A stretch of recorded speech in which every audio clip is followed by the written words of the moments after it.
আমার এই শান্তি হরণ করতে চান, এমন এক শান্তি যা সমঝোতা আনে, পারবেন এর জবাব দিতে? ধন্যবাদ। ভাই একটা সুন্দর প্রশ্ন করলেন। তিনি ডক্টর ম্যাথু, তার একটা ওয়েবসাইট এবং সংস্থা রয়েছে নাম ক্রিয়েশন। তিনি বললেন যে তিনি শান্তি খুঁজে পেয়েছেন, শান্তি লাভের জন্য এখানে এসেছেন। বললেন যীশু খ্রিস্টের মধ্যে শান্তি খুঁজে পেয়েছেন, তার পাপের জন্য তিনি ক্রুশবিদ্ধ হয়ে মারা গেছেন। তিনি ক্রুশবিদ্ধ হয়ে মারা গেছেন, তাই তিনি আমাকে প্রশ্ন করছেন আমি কি আপনার শান্তি হরণ করতে পছন্দ করি? ভাই আমি কখনো আপনার শান্তি নষ্ট করতে চাই না। আমি আপনার মিথ্যে শান্তি নষ্ট করতে চাই এবং আপনাকে সত্যিকারের শান্তি দিতে চাই। আমি যীশু খ্রিস্টকে তার উপর শান্তি বর্ষিত হোক ভালোবাসি, তাকে শ্রদ্ধা করি এবং সম্মান করি। আমি জানতে চাই আপনিও কি যীশু খ্রিস্টকে ভালোবাসেন কি না। আপনার কাছে আমার একটা প্রশ্ন, জি। আপনি কি একমত? হ্যাঁ। বিশ্বাস করেন যীশু খ্রিস্ট ঈশ্বর? হ্যাঁ। ঠিক আছে ভাই, এবার হয় আপনি সত্যিকারের শান্তি নিন, নয় আমি আপনার শান্তি গ্রহণ করি। ঠিক, ঠিক আছে। যদি আপনার শান্তি প্রকৃত শান্তি হয় আমি আমার শান্তি ছেড়ে দিয়ে আপনার সঙ্গে যোগ দেব। ঠিক আছে। এখন আমাকে বললেন যীশু খ্রিস্ট তারপর শান্তি পরিষদ হোক ঈশ্বর। আমি চ্যালেঞ্জ করছি আপনাকে, পারলে বাইবেলের এমন একটা অনুচ্ছেদ দেখান, স্পষ্ট করে বলা একটা অনুচ্ছেদ দেখান, একটা দ্ব্যর্থহীন ভাবে বলা অনুচ্ছেদ দেখান, যেখানে যীশু খ্রিস্ট তারপর শান্তি পরিষদ হোক নিজে বলেছেন যে আমি ঈশ্বর অথবা আমার উপাসনা করো, তাহলে আমি খ্রিস্টান ধর্ম গ্রহণ করতে রাজি আছি। আপনি বললেন যিশু হলেন ঈশ্বর।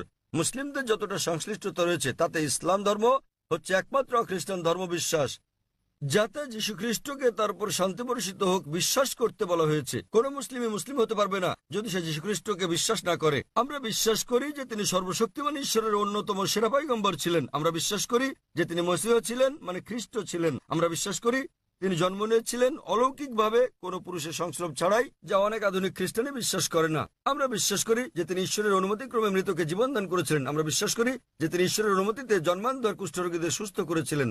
মুসলিম আর খ্রিস্টানরা এখানে একসঙ্গে চলছি, কিন্তু পার্থক্য আছে। যেমনটা আপনি বললেন যে বেশিরভাগ খ্রিস্টান বিশ্বাস করেন যে যীশু খ্রিস্ট নিজেকে ঈশ্বর দাবি করেছেন। পরিষ্কার করে বলা এমন একটিও উক্তি নেই সম্পূর্ণ বাইবেলে যেখানে যীশু খ্রিস্ট নিজেকে বলেছেন যে আমি ঈশ্বর কিংবা আমার উপাসনা করো। যদি এরকম উক্তি দেখাতে পারেন আমি খ্রিস্ট ধর্ম গ্রহণ করতে প্রস্তুত। যদি তিনি না বলে থাকেন তাহলে কেন আপনারা বিশ্বাস করেন তিনি ঈশ্বর? আর কোথায় যীশু খ্রিস্ট নিজে বলেছেন যে আপনাদের পাপ নিয়ে তিনি ক্রুশবিদ্ধ হয়ে মারা গেছেন? এই শিক্ষাটা হচ্ছে পলের। আপনারা কি পলকে না যীশু খ্রিস্টকে তার উপর শান্তি বর্ষিত হোক অনুসরণ করছেন? বাইবেলের কোথাও নেই। তাই আমার প্রশ্ন হচ্ছে, যখন যীশু খ্রিস্ট কখনো বলেননি যে তিনি ঈশ্বর, তাকে ভালোবাসবেন, আপনাদের সম্মান করা উচিত। তিনি বলেন যখন তাকে জিজ্ঞাসা করা হলো, যা ছিল প্রথম উপদেশ, সেটা উল্লেখ আছে গসপেল অব মার্ক অধ্যায় নম্বর 12 অনুচ্ছেদ নম্বর 29। তিনি বলেন, শোনো হে ইসরায়েলগণ, আমাদের প্রভু ঈশ্বর হলেন এক ঈশ্বর। তিনি পূর্বসূরি মুসা আলাইহিস সালামের বাণীর আক্ষরিক পুনরাবৃত্তি করেন। তাই আমি আপনাকে বলছি, যদি আপনি যীশু খ্রিস্টের বাণীগুলো জেনে থাকেন, যদি আপনি বলেন যে খ্রিস্টান সেই ব্যক্তি যে যীশু খ্রিস্ট সাল্লাল্লাহু আলাইহি উপদেশ অনুসরণ করে, যেমন উল্লেখ রয়েছে বুক অব এফিসিয়েন্স অধ্যায় নম্বর 5 অনুচ্ছেদ নম্বর 18, যে মদ পান করো না। এটা আরো উল্লেখ আছে বুক অব প্রভাবস অধ্যায় নম্বর 20 অনুচ্ছেদ নম্বর 1। মদ হচ্ছে ব্যঙ্গকারী, প্রতারিতরা এটা গ্রহণ করে। আমরা মুসলিমরা মদ পান করি না, কিন্তু অনেক খ্রিস্টানই পান করে। এছাড়াও আমরা মুসলিমরা শুকর মাংস খাই না, যেমন বাইবেলে উল্লেখ আছে বুক অব লেভিটিকাস অধ্যায় নম্বর 11 অনুচ্ছেদ 7 ও 8, বুক অব ডিউটেরোনমি অধ্যায় 14 অনুচ্ছেদ নম্বর 8, বুক অব আইজায়া অধ্যায় নম্বর 65 অনুচ্ছেদ 2 থেকে 5। তোমরা শুকর মাংস খাবে না। আমরা মুসলিমরা শুকর মাংস খাই না, কিন্তু খ্রিস্টানদের বেশিরভাগই খায়। যীশু খ্রিস্টকে তার উপর শান্তি বর্ষিত হোক তার জন্মের 8ম দিনে খতনা করা হয়েছিল। এটা আছে গসপেল অব লুক অধ্যায় নম্বর 2 অনুচ্ছেদ নম্বর 21। আমরা মুসলিমরা খতনা করি, কিন্তু বেশিরভাগ খ্রিস্টানই তা করে না। যদি খ্রিস্টান মানে এটা হয় যে ব্যক্তি যীশু খ্রিস্ট সাল্লাল্লাহু আলাইহি সাল্লামের বাণী অনুসরণ করে, তাহলে আমি গর্বের সাথে বলি মুসলিমরা খ্রিস্টানদের চেয়ে অনেক ভালো খ্রিস্টান। তাহলে কোথায় আপনারা যীশু খ্রিস্টের উপদেশ মেনে চলেন আর বলেন যে আপনারা তার উপাসনা করেন? তো ভাই, বাইবেলের এমন একটা অনুচ্ছেদ আপনি উল্লেখ করেন যেখানে যীশুখ্রিস্ট তার নিজের মুখে দ্ব্যর্থহীন ভাষায় বলেছেন যে আমি ঈশ্বর কিংবা আমার উপাসনা করো। ডক্টর জাকির নায়েক। জি ভাই। আমার প্রশ্নটি ছিল শান্তির ওপর, এবং আমার সেই শান্তি রয়েছে। আমি কোনো কিছু প্রমাণ কিংবা আপনার সঙ্গে ভিন্নমত পোষণ করার জন্য কিছু মুখস্থ রাখতে কিংবা বলতে আসি। আমি যা বলতে চাই তা হচ্ছে শান্তি যা আমার বিশ্বাস থেকে এসেছে। কারণ আমরা সবাই পাপী এবং আমাদের পাপ মোচনের জন্য ত্যাগ স্বীকার করা প্রয়োজন। তবে তা আমাদের কাজের মাধ্যমে নয়, বরং এটা বিশ্বাস করার মাধ্যমে যে ঠিক আছে, যীশু খ্রিস্ট আমার পাপের প্রায়শ্চিত্ত করে গেছে। ভালো, তাহলে আপনি একমত যে যীশু খ্রিস্ট সব মানুষের পাপ মোচন করে গেছেন। আপনি কি ব্যাপারে একমত? যারা তাকে বিশ্বাস করে। ঠিক আছে, তাহলে ধরুন আপনার মতো একজন খ্রিস্টান যে যীশু খ্রিস্টকে বিশ্বাস করে সে আপনার স্ত্রীকে ধর্ষণ করলো, তাহলে কি সে স্বর্গে না নরকে যাবে? মাফ করবেন। যদি একজন খ্রিস্টান হুম। এসে আপনার স্ত্রীকে ধর্ষণ করে, যে বিশ্বাস করে যীশু খ্রিস্ট তার পাপের জন্য মারা গেছেন, তাতে যে পাপই করুক না কেন তার পাপ মোচন হয়ে গেছে। তো না। যীশু খ্রিস্ট যদি তার পাপের জন্য মারা গিয়ে থাকেন, এর অর্থ সব খ্রিস্টান পুরুষরা নারী ধর্ষণ করলে কোনো পাপ হবে না, না? কখনোই না। কেন কখনো নয়?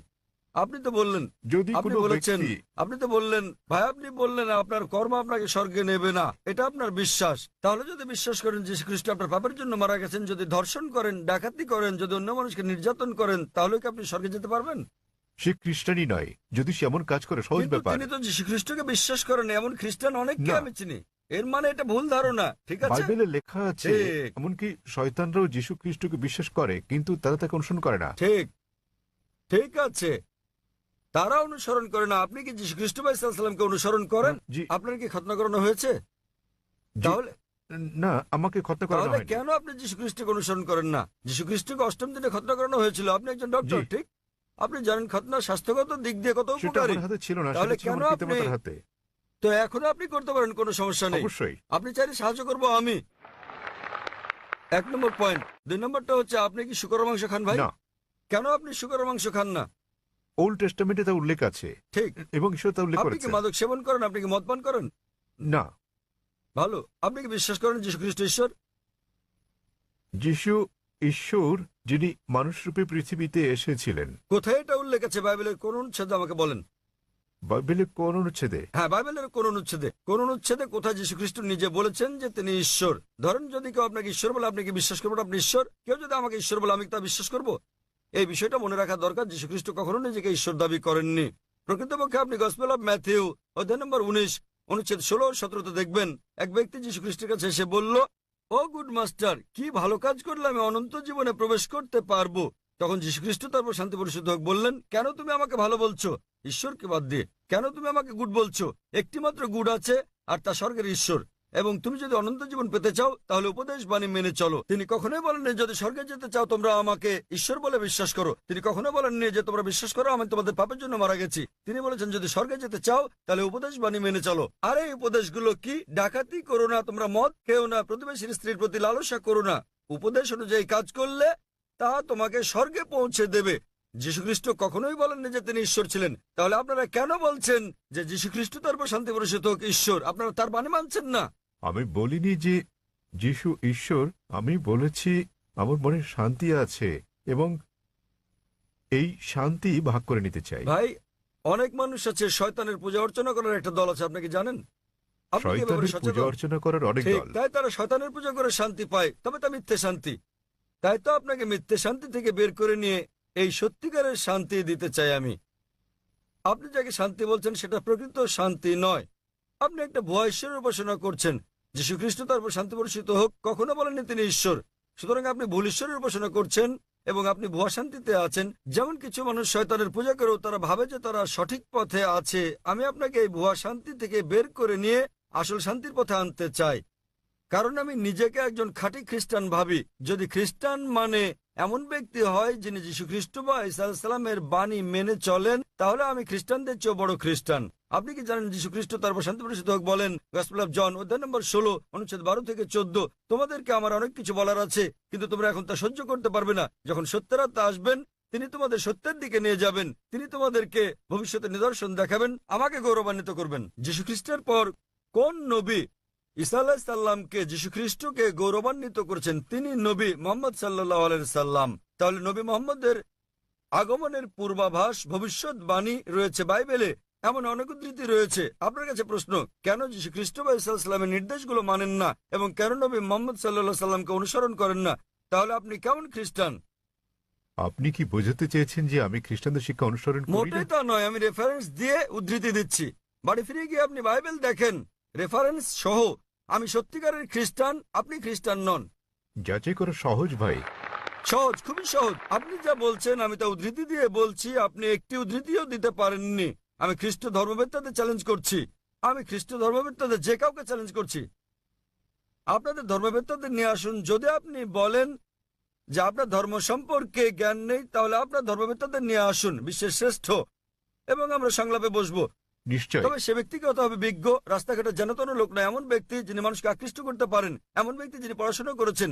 আপনি ভারতের মধ্যে, বিশ্বের মধ্যে যিনি সবচেয়ে ভালো তাকে নিয়ে আসুন, আমরা সংলাপ করব। জি এবং স্যার। আপনি তাকে প্রশ্ন করতে পারেন, আমি যে সব প্রশ্ন করছি সেগুলো তাকে জিজ্ঞেস করুন যে বাইবেলের কোথায় উল্লেখ করা আছে কোন দ্ব্যর্থহীন উক্তি যেখানে যীশু খ্রিস্ট বা ঈসা আলাইহিস সালাম নিজে বলেছেন যে আমি ঈশ্বর অথবা আমার উপাসনা করো। আমি জাকির নায়েক অবিলম্বে আপনার এই কথা মেনে নেব। আপনি যদি বাইবেলের যে কোনো সংস্করণ থেকে দেখাতে পারেন কোন দ্ব্যর্থহীন উক্তি, কোন সুস্পষ্ট উক্তি যেখানে যীশু খ্রিস্ট বা ঈসা আলাইহিস সালাম নিজে বলেছেন যে আমি ঈশ্বর কিংবা আমার উপাসনা করো, তাহলে আমি তাকে ঈশ্বর মানব। তবে এমন একটি উক্তি নেই। সুতরাং আপনারা যা করছেন তা হচ্ছে যীশু খ্রিস্টের উপদেশগুলো আপনারা অনুসরণ করছেন না।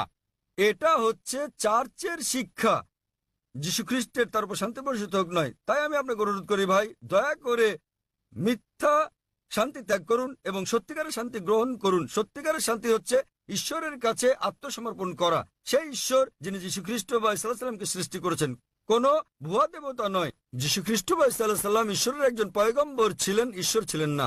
আশা করি উত্তরটা পেয়েছেন। শুভ সন্ধ্যা স্যার, আমার নাম সিমি।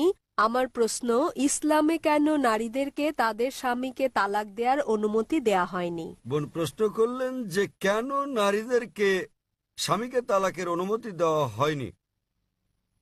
তালাক প্রসঙ্গে বলতে গেলে বোন, বিস্তৃতভাবে আপনি তালাককে 5 ক্যাটাগরিতে ভাগ করতে পারেন।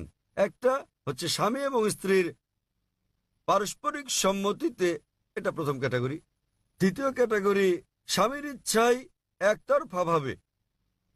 তৃতীয় ক্যাটাগরি যদি নিকাহনামায় উল্লেখ করা হয়ে থাকে, একজন নারী যখন একজন পুরুষকে বিয়ে করেন তখন যদি তিনি চুক্তির মধ্যে এটা উল্লেখ করেন।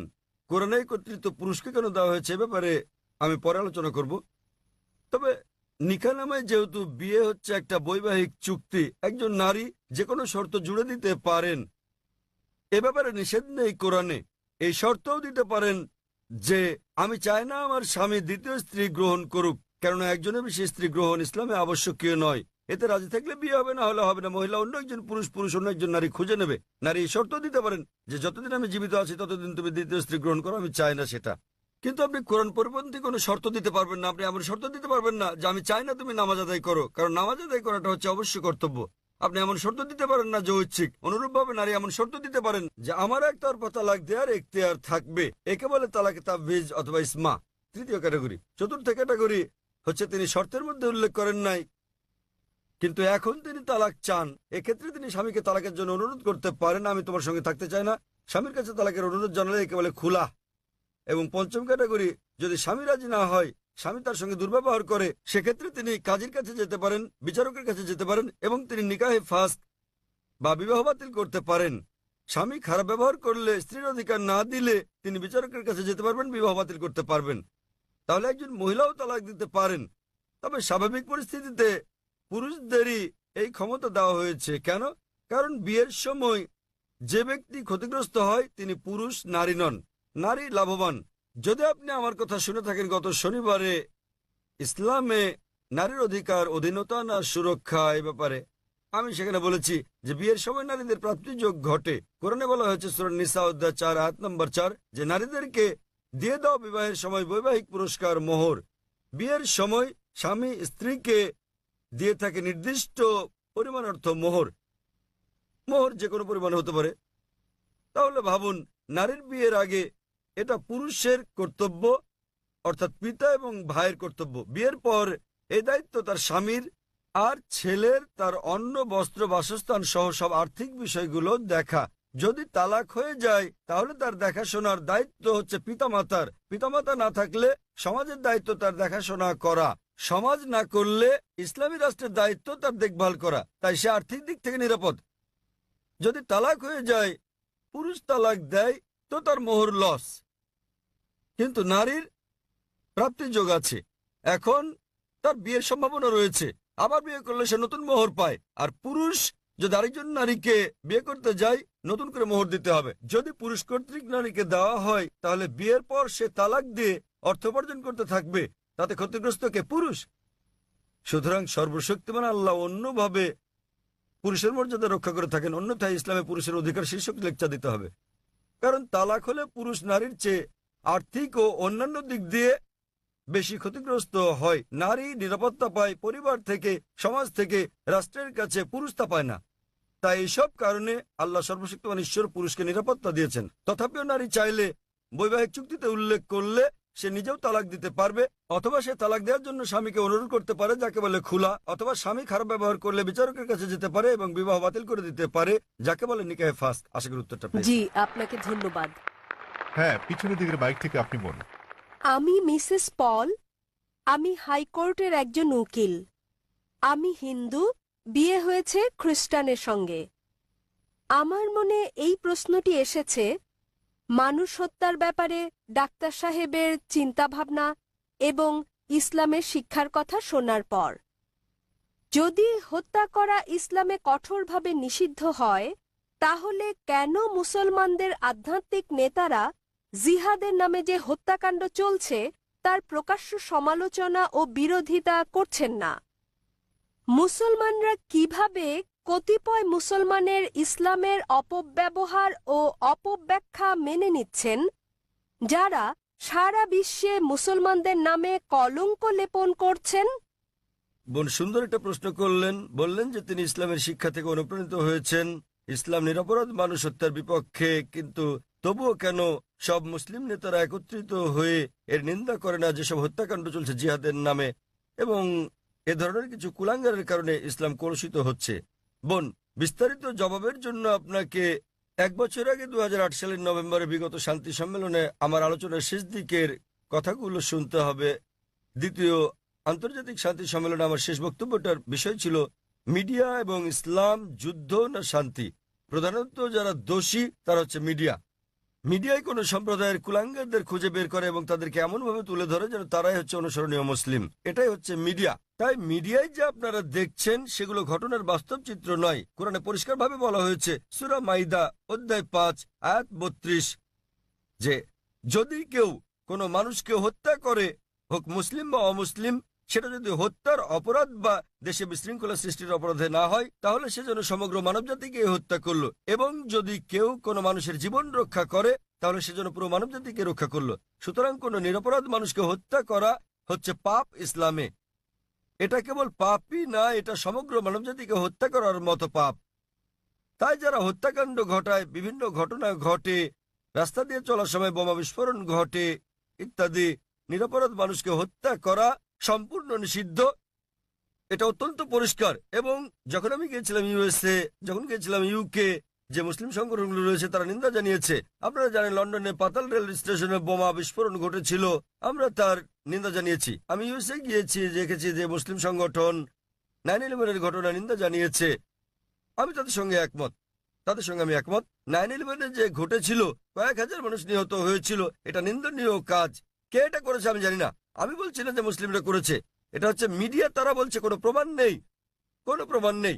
কিন্তু যে করুক না কেন, ইন্টারনেটে ঢুকলে আপনি দেখবেন অনেক প্রামাণ্য চিত্র আছে যাতে দেখানো হয়েছে যে এটা সরকারের কাজ, অভ্যন্তরীণ ষড়যন্ত্র।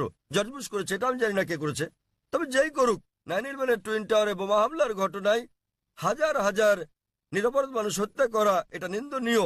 50 জনের বেশি মানুষ মারা গেছে লন্ডনের পাতাল রেল বোমা হামলার ঘটনায়, সেটাও নিন্দনীয়। 2 বছর আগে জুলাই মাসে বোম্বেতে ট্রেনে যে বোমা হামলার ঘটনা ঘটে, সেখানে 100-রও বেশি মানুষ নিহত হয়, এটাও নিন্দনীয়। কিন্তু এখানেই থামলে চলবে না। একইভাবে আমি আফগানিস্তানে হাজার হাজার মানুষ হত্যারও নিন্দা জানাই, নিন্দা করি। ইরাকে হাজার হাজার মানুষ হত্যার, ফিলিস্তিনে হাজার হাজার মানুষ হত্যার নিন্দা করি। আমি একে শ্বেত সন্ত্রাসবাদ বলি। আপনারা জানেন তারা কি করছে? তারা ক্ষেপণাস্ত্র পাঠাচ্ছে, তারা পাঠাচ্ছে বোমা। আপনারা জানেন ফিলিস্তিনিরা তারা লড়াই করছে ইটপাটকেল দিয়ে, আর তাদেরকে বলা হচ্ছে সন্ত্রাসী। আপনারা জানেন আমেরিকা বোমা পাঠাচ্ছে, প্যাট্রিয়ট ক্ষেপণাস্ত্র, গুচ্ছ বোমা পাঠাচ্ছে। এই গুচ্ছ বোমা যখন কোথাও পড়ে, তখন এটা অনেকগুলো বোমায় বিভক্ত হয়। এভাবে হাজার হাজার আফগানকে হত্যা করা হচ্ছে। কিন্তু কেন? এটা কাপুরুষোচিত কাজ। সেজন্য সমাপনী বক্তৃতায় আমি বলেছিলাম গত কয়েক শতাব্দীর সবচেয়ে বড় সন্ত্রাসী George Bush. 1 number.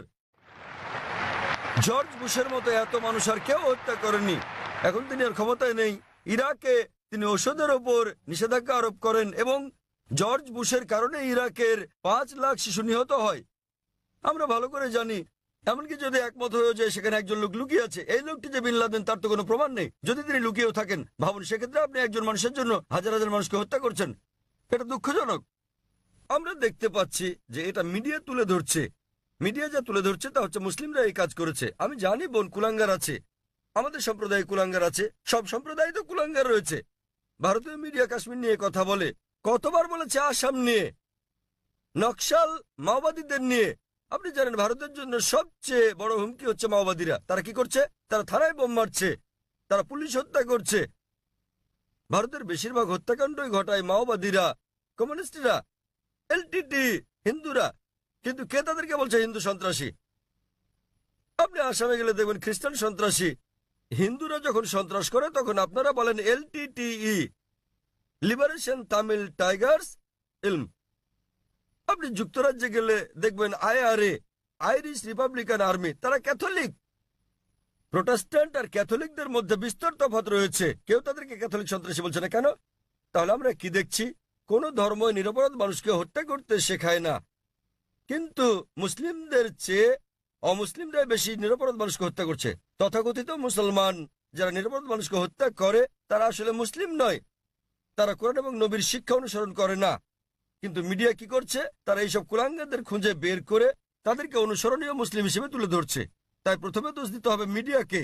Media media বানাতে পারে কালোকে সাদা, দিনকে রাত, হিরোকে ভিলেন, ভিলেনকে হিরো। আপনি আমার লেকচার শুনতে পারেন সন্ত্রাস কি মুসলিমদের একচেটিয়া, তাহলে বিস্তারিত জানতে পারবেন ইনশাআল্লাহ। ধন্যবাদ। শুভ সন্ধ্যা স্যার। Good evening. আমার নাম রাহুল গাওকার এবং আমি একজন ছাত্র।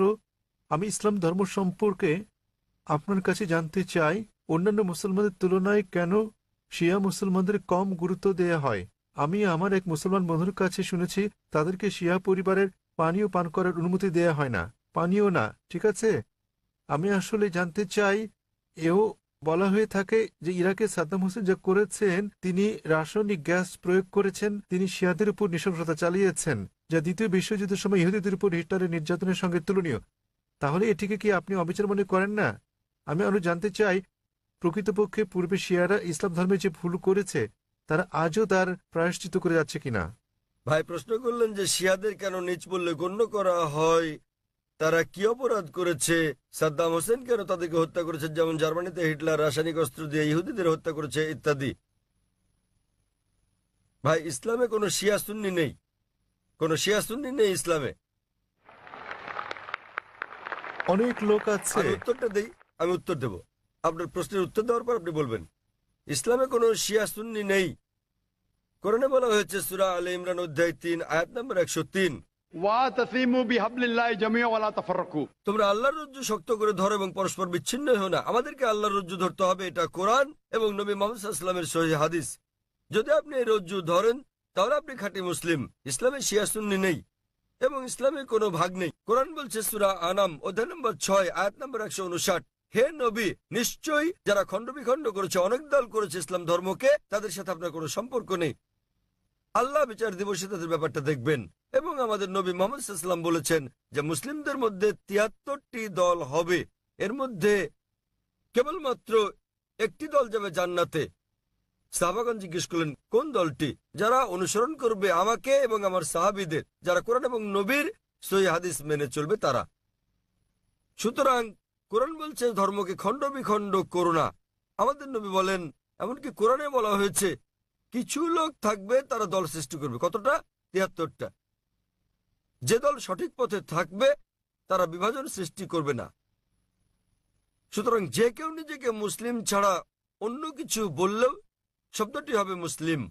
মুসলিম মানে যে নিজের ইচ্ছাকে আল্লাহর কাছে সমর্পণ করেছে। নবী কি ছিলেন? তিনি শিয়া ছিলেন না সুন্নি ছিলেন? তিনি কি ছিলেন? তিনি ছিলেন মুসলিম। এবং এর আগে আমি বোনকে যে জবাব দিয়েছি তাতে ছিল সূরা আলে ইমরান অধ্যায় 3 আয়াত নম্বর 64 বলা হয়েছে, ফাকুলু শাদু বিআন্না মুসলিমুন। সাক্ষী থাকো যে আমরা মুসলিম। বিচার করার জন্য আপনি কি করবেন মুসলিমরা ঠিক না ভুল পথে চলছে? আপনি দেখবেন কোরআন। মোহাম্মদ, জাকির, সুলতান, আব্দুল্লাহ, যে কোনো নাম হোক, কোনো সমস্যা নেই। নিজেকে পরীক্ষা করতে বলেন, যদি সে কোরআন এবং নবীর নির্ভরযোগ্য বাণী বুখারী, মুসলিম ইত্যাদি অনুসরণ করে তাহলে সে খাঁটি মুসলিম। যদি সে নবীর প্রকৃত শিক্ষার বাইরে যায়, বুখারী, মুসলিম এবং অন্যান্য সহিহ হাদিসের বাইরে যায় এবং কোরআনের বিপক্ষে যায়, তাহলে সে প্রকৃত মুসলিম নয়। প্রকৃত মুসলিম হচ্ছে সে যে মেনে চলে কোরআন এবং নবী মোহাম্মদ সাল্লাল্লাহু সাল্লামের যথাযথ শিক্ষা। সুতরাং এটা জানার পর নিজেকে সে যাই বলুন না কেন, যদি না মেনে চলেন কোরআন এবং নবীর সব শিক্ষা হাদিস, তাহলে সে প্রকৃত মুসলিম নয়। আপনার প্রশ্নের দ্বিতীয় অংশ, সাদ্দাম হোসেন। প্রশ্নের মধ্যে সাদ্দাম হোসেন নেই, আছে প্রশ্নের মধ্যে? হ্যাঁ, সাদ্দাম হোসেন। সাদ্দাম হোসেন শিয়াদের হত্যা করেন। ভাই, আমি জানি না তিনি শিয়াদের হত্যা করেছেন কিনা, এটা মিডিয়া বলছে, কিন্তু হোক সাদ্দাম হোসেন, হোক হিটলার, হোক জর্জ বুশ, যে কোনো নিরপরাধ মানুষকে হত্যা করে, শিয়া সুন্নি বাদ দেন, যদি সে হত্যা করে নিরপরাধ কোনো হিন্দু, নিরপরাধ খ্রিস্টান, নিরপরাধ ইহুদিকে, তাহলে সেটা বড় অপরাধ। হোক না কেন সাদ্দাম হোসেন, হোক জর্জ বুশ, হোক না হিটলার, যে কোনো নিরপরাধ মানুষকে হত্যা করে, হোক সে মুসলিম বা মুসলিম, হোক না কোনো হিন্দু বা খ্রিস্টান কিংবা ইহুদি, যদি কেউ কোনো নিরপরাধ মানুষকে হত্যা করে, সেটা হচ্ছে একটা পাপ কাজ, এটা নিষিদ্ধ। কারো সাফাই করতে আমি এখানে আসিনি, তাতে হোক তার নাম জর্জ বুশ, হিটলার, সুলতান, আব্দুল্লাহ, টম, ডিক, হ্যারি বা যে কেউ, যে কোনো নির্দোষ মানুষকে হত্যা করা সবার জন্য নিষিদ্ধ। আশা করি উত্তরটা পেয়েছেন। স্যার, তার মানে আপনি বলতে চান আমাদের শিয়া, সুন্নি কিংবা বহুরি মুসলিমে বিশ্বাস করা উচিত আমি নয়, তা স্যার? বলছি না। কোরআন কোন শিয়া সুন্নি নেই, কোরআনে মানে কোনো স্যার, বহরি নেই। এখানে অনেক মসজিদ আছে, অনেক মসজিদ। তাহলে আপনি তাদেরকে বলেন, তাদের জিজ্ঞেস করেন শিয়া কথাটা কোথায় আছে কোরআনে, তাকে জিজ্ঞেস করেন বহরি কোথায় আছে কোরআনে। স্যার, এটা আমার কলেজ বান্দ্রায়, স্যার, আমি অধ্যয়ন করছি। সুতরাং তারা মেনে চলছে না। আপনাকে যা করতে হবে তা হচ্ছে তাদের জিজ্ঞেস করেন তারা কি মোহাম্মদ সাল্লাল্লাহু আলাইহি সাল্লামের শিক্ষা অনুসরণ করে চলছে, তারা কি আল্লাহ সুবহানাহু ওয়া তাআলার শিক্ষা অনুসরণ করছে।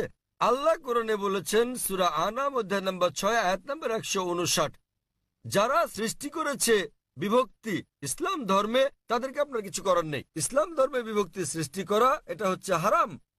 তো ভালো মুসলমান হতে হলে আপনাকে আল্লাহর রজ্জু শক্ত করে ধরতে হবে, এটা বলা আছে কোরআনে। সুতরাং কাউকে আব্দুল্লাহ, সুলতান এরকম নামে ডাকলেই সে জান্নাতে যেতে পারবে না, বরং সেজন্য স্রষ্টা সর্বশক্তিমান আল্লাহর নির্দেশ পালন এবং নবী মুহাম্মদ সাল্লাল্লাহু আলাইহি সাল্লামের শিক্ষা অনুসরণ করতে হবে। ভাই, আপনাকে একটা প্রশ্ন করি, একটা প্রশ্ন। আপনি শিয়া সুন্নি নিয়ে খুবই উদ্বিগ্ন, জানতে চাচ্ছি সেটা কেন? স্যার, অনেক কিছু আমার বন্ধুরা। না না, আপনি কি ইসলাম কবুল করতে চান, তারপরে কোন দলে যাবেন ভাবছেন? স্যার, আমি মানে আপনাকে আমি জিজ্ঞেস করছি, জি আপনি কি ইসলাম কবুল করতে চান আর ভাবছেন শিয়া না সুন্নিতে যোগ দেবেন? তাই স্যার, না, না, আমি ইসলাম কবুল করতে চাচ্ছেন না। স্যার, এখানে অনেক ধর্ম আছে, ইসলাম ধর্মের অনেক ভাগ আছে। কোনো বিভক্তি নেই ইসলামে। ইসলামে কেবল একটি শব্দ আছে, মুসলিম। আপনাকে যে যাই বলুক, হ্যাঁ, হ্যাঁ, আপনাকে তারা বলেনি যে কোরআন বলেছে। আমি আপনাকে রেফারেন্স দিচ্ছি। লোকটি আমাকে বলেছে তিনি সুন্নি, তিনি আমাকে বলেন। তাকে সুন্নি হতে দিন, শিয়া হতে দিন, বহরি হতে দিন, যে কোনোটা। তাকে বলুন কোরআন বলছে বিভক্তি সৃষ্টি করো না। অধ্যায় নম্বর 6 লিখে রাখুন আপনি, এর অর্থ, অধ্যায় নম্বর 6। স্যার, এর অর্থ এগুলো সব হতাশাজনক। তিনি কোরআন মেনে চলছেন না। কোরআন বলছে সূরা আনাম অধ্যায় 6 আয়াত নম্বর 159, আপনি নোট করে রাখুন যে ডক্টর জাকির নায়েক বলেছেন, সূরা আনাম অধ্যায় 6 আয়াত 159 আছে, বিভক্তি সৃষ্টি করো না তোমরা। আপনাকে যা করতে হবে, নিজেকে ঈশ্বরের কাছে সমর্পণ করতে হবে আপনার। এখন আমি জানতে চাই, আপনি কি নিজেকে ঈশ্বরের কাছে সমর্পণ করতে চান? ভাই, হ্যাঁ, নিজেকে ঈশ্বরের কাছে সমর্পণ করতে চান আপনি? স্যার, আমি ইসলামকে শ্রদ্ধা করি, আমি না, না, ইসলামে ঠিক বিশ্বাস আছে। করি। আপনি ইসলামকে শ্রদ্ধা করেন, আপনি কি এক ঈশ্বরে বিশ্বাস করেন? হ্যাঁ, এক ঈশ্বরে বিশ্বাস করেন আপনি? হ্যাঁ, জি স্যার, আমি ঈশ্বরে বিশ্বাস করি। মূর্তি পূজা করা ঠিক নয়। হ্যাঁ, হ্যাঁ, আপনি কি বিশ্বাস করেন ঈশ্বরের কোনো প্রতিমা নেই? ঈশ্বরের কোনো প্রতিমা নেই। আপনি কি তা বিশ্বাস করেন? আমি জানি না স্যার। আপনি কি প্রতিমা পূজায় বিশ্বাসী? হ্যাঁ, হ্যাঁ, আপনি কি প্রতিমা পূজায় বিশ্বাস করেন? কি বললেন? প্রতিমা পূজা ঠিক না ভুল? মানে ঈশ্বর? না। আপনি কি বিশ্বাস করেন প্রতিমা পূজা করা ঠিক না ভুল? হ্যাঁ, এটা ঠিক না ভুল? এটি ঠিক স্যার। প্রতিমা পূজা করা, কিন্তু এটা তো বেদের বিপরীত। আপনাদের বেদ বলছে তোমরা এক ঈশ্বর ছাড়া কারো উপাসনা করবে না। এটা উল্লেখ আছে আপনাদের যজুর্বেদে অধ্যায় 32 অনুচ্ছেদ 3, শ্বেতাশ্বেতার উপনিষদ অধ্যায় 4 অনুচ্ছেদ 19। न तस्य प्रतिमा अस्ति মহান ঈশ্বরের কোনো পুতুল নেই, কোনো আকৃতি নেই, কোনো ফটোগ্রাফ নেই, কোনো ছবি নেই, কোনো প্রতিমা নেই, কোনো ভাস্কর্য নেই, কোনো মূর্তি নেই। আমি আপনাকে জিজ্ঞেস করছি, যখন আপনাদের বেদ বলছে ঈশ্বরের কোনো আকৃতি নেই, কোনো মূর্তি নেই, কোনো প্রতিমা নেই, এরপরও কি আপনি প্রতিমা পূজা বিশ্বাস করেন? জি স্যার। শিয়া সুন্নি বাদ দেন, আপনাকে জিজ্ঞেস করছি, আপনি কি বেদ মানেন? স্যার, অনুসরণ করছেন কি না? ধর্ম মানেন কি না? স্যার, কারণ আমি এই ধর্মের স্যার। ঠিক, তাই আমি বলছি যে এটা আমার ভুল নয় স্যার, আমি এই এই ধর্মের মধ্যে জন্ম মধ্যে নিয়েছি বড় স্যার। হলেও আমি জিজ্ঞেস করছি যে অধ্যয়ন করা আপনার কর্তব্য কিনা। সে কারণে আপনার বেদ, আমি এই বিষয়টি অনুসন্ধান তাই আমি করছি। আপনাকে বলছি ভাই, আপনাদের ধর্মগ্রন্থ বেদে আছে, যজুর্বেদ অধ্যায় 32 অনুচ্ছেদ 3, শ্বেতাশ্বেতার উপনিষদ অধ্যায় 4 অনুচ্ছেদ 19, এটা বলছে, न तस्य प्रतिमा अस्ति। এটা একটা সংস্কৃত উদ্ধৃতি। এর মানে সর্বশক্তিমান ঈশ্বরের কোনো প্রতিমা নেই, কোনো আকৃতি নেই, কোনো আলোকচিত্র নেই, কোনো ছবি নেই, কোনো ভাস্কর্য নেই, কোনো প্রতিমূর্তি নেই, কোনো পুতুল নেই।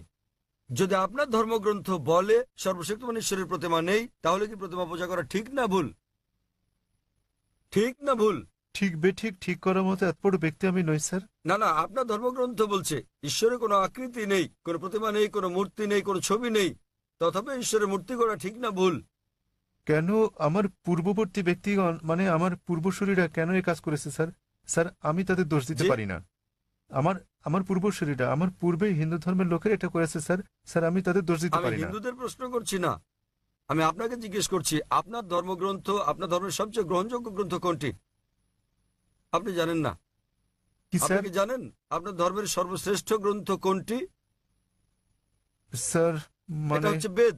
হ্যাঁ তাহলে আপনি দেখেন আমার ভিডিও ক্যাসেট ইসলাম ও হিন্দু ধর্মের সাদৃশ্য সমূহ।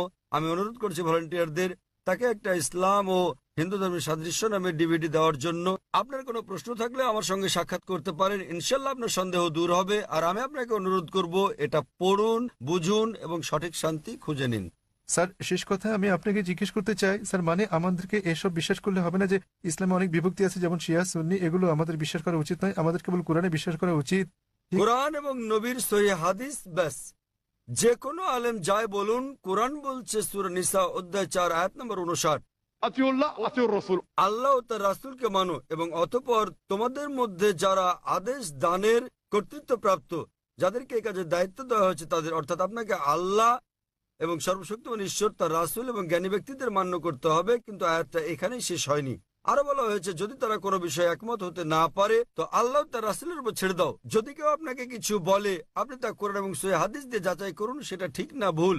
এ কারণে যে কোনো আলেম যাই বলুক না কেন তার কোনো মূল্য নেই ইসলামে। স্যার আমাদের সেখানে বিষয় হচ্ছে আল্লাহ সর্বশক্তিমান ঈশ্বরেও তার বার্তাবাহক। কোন আলেম কিছু বললে তা যদি কোরআন এবং সহিহ হাদিসের সঙ্গে মিলে তো আমরা গ্রহণ করি, আর যদি কোরআন হাদিসের বিপরীতে হয় তা প্রত্যাখ্যান করি।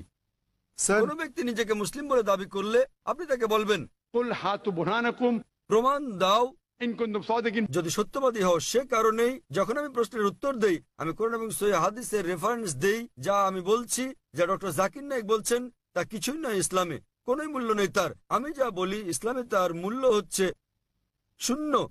যা কোরআন বলছে, সর্বশক্তিমান ঈশ্বর বলছেন, যা আমাদের প্রিয় নবী মুহাম্মদ সাল্লাল্লাহু সাল্লাম বলছেন তা মূল্যবান। তাই আমি যা দিচ্ছি তা হচ্ছে রেফারেন্স।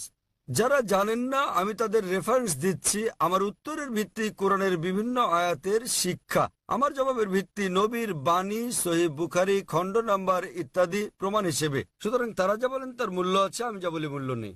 আশা করি উত্তরটা পেয়েছেন। আমরা পুরুষদের শাড়ির মাঝের দিকের মাইক থেকে পরবর্তী প্রশ্নটি নেব। সকলকে শুভ সন্ধ্যা এবং শুভ সন্ধ্যা ডক্টর নায়েক। আজ আমি এক মানুষ কথা বলছি মানবতার পক্ষে। এখানে ডক্টর নায়েক রয়েছেন।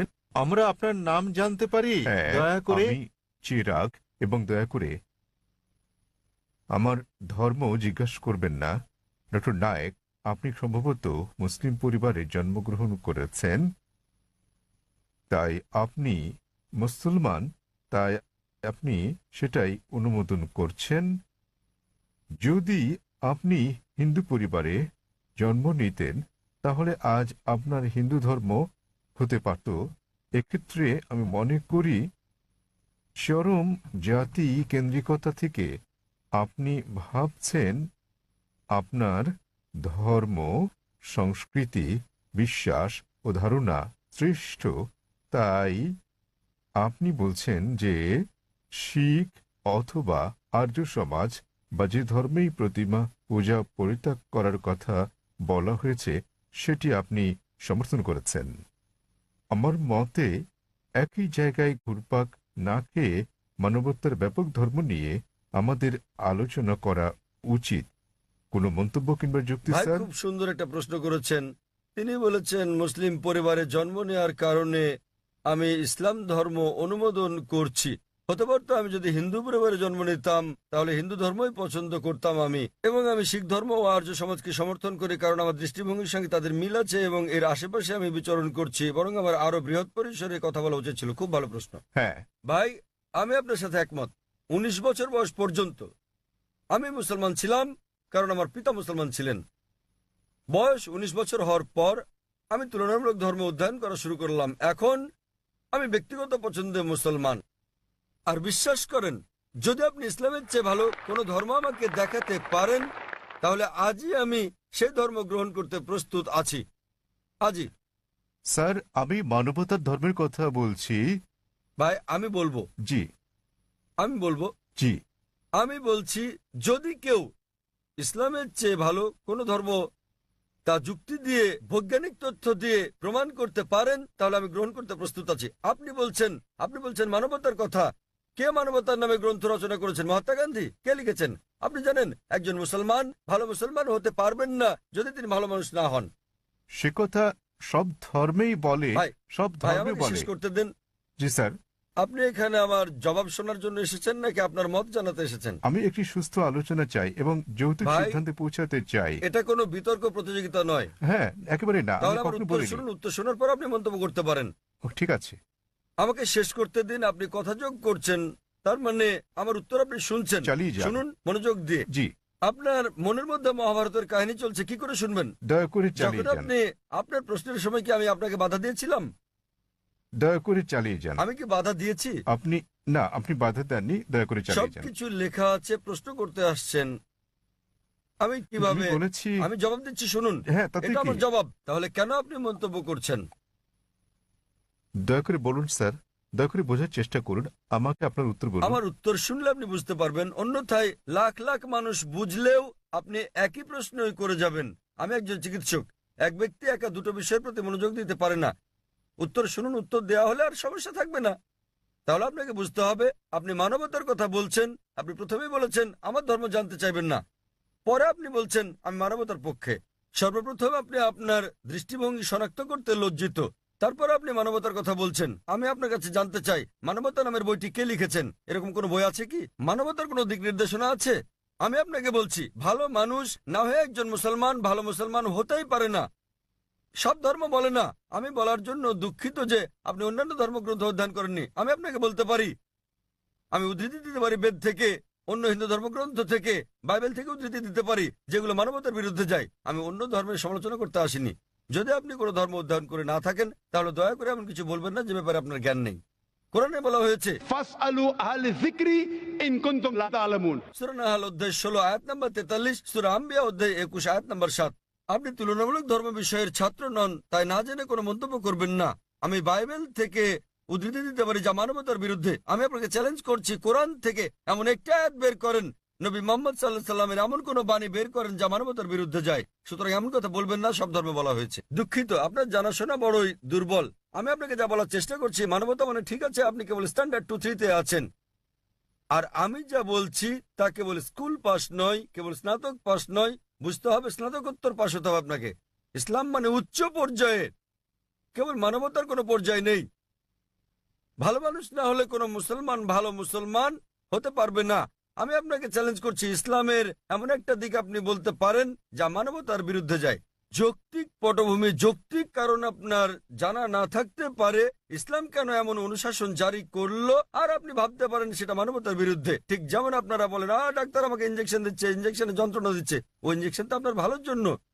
আপনারা বলেন ডাক্তার আমার পেট কেটে ফেলেছেন, তিনি তো পেট কেটেছেন আপনাকে জীবন বাঁচানোর জন্য। সুতরাং ডাক্তার যা জানেন আপনি তা জানেন না। যদি আমার জন্য দুটো পছন্দ থাকে, স্ট্যান্ডার্ড 2 কিংবা 3 পাস করা অথবা স্নাতকোত্তর কোর্স করা, সেক্ষেত্রে আমি স্নাতকোত্তর কোর্সই করব। কেন মাত্র স্ট্যান্ডার্ড 2-3? মানবতা ভালো, কিন্তু ইসলাম তার চেয়ে অনেক বেশি ভালো। আপনার প্রশ্নের ব্যাপারে বলতে গেলে, আমি মুসলিম পরিবারে জন্ম নিয়েছি বলে আমি ইসলামকে অনুমোদন করছি। আমি আপনাকে বলছি, আপনাকে চ্যালেঞ্জ করছি, যদি কেউ আমাকে প্রমাণ দিতে পারে অন্য যে কোনো ধর্ম, আমি প্রধান ধর্মগুলোর বেশিরভাগই অধ্যয়ন করেছি এবং আমার মনে হয় ইসলাম সবচেয়ে যুক্তিগ্রাহ্য, মানুষের সবচেয়ে সেরা ধর্ম মানবতার। এটাই একমাত্র ধর্ম যাতে মানবতার জন্য সমাধান রয়েছে।